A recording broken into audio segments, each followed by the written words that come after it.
when I think about what he's done for me. I get joy when I think about what he's done for me. I heard somebody say that the cinema was for spectators, but the sanctuary was for worshipers. Is there anybody that'll worship God this morning? Would you worship him, Voices of Faith? Family, I have been asked to come and do a Black History Month spotlight. You all may be seated. A Black History Month spotlight, and on this morning I want to take a little bit of time to recognize the Reverend Dr. Martin Luther King Jr. For, yes, you can give a hand clap of praise for him and his legacy.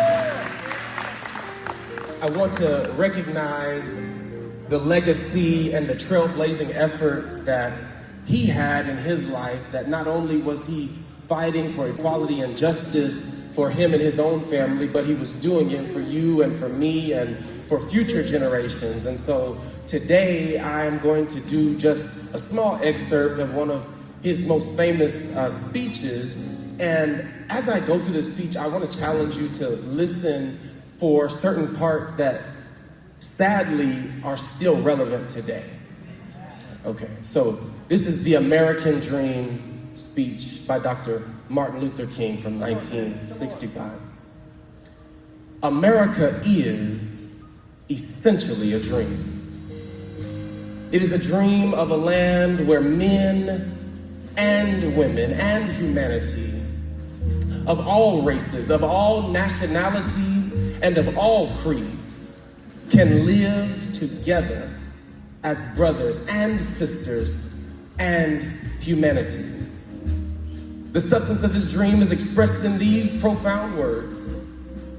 We hold these truths to be self-evident, that all men are created equal, that they are endowed by their Creator with certain inalienable rights, that among these are life, liberty, and the pursuit of happiness. America has been, to use a word that the psychologists and psychiatrists use, a schizophrenic personality, tragically divided. Come on. And so often America has trampled over the dream. So often America has scarred this noble dream. We look and see certain states saying that they will never comply with the law of the land. In doing this, America is scarring the dream. We notice people who merely want to be free being brutalized, homes being bombed, churches being bombed. This is a way of scarring the American dream. We notice people who merely want to exercise their citizenship rights being thrown into jails. This is scarring the American dream. We can hear the voice of a little Emmett Till crying from the rushing waters of Mississippi. This is scarring the American dream. And so often the Negro is trampled over by the iron feet of oppression. And so often he's been pushed out of the glittering sunlight of life's July and left standing in the piercing chill of an alpine November. This is scarring the American dream.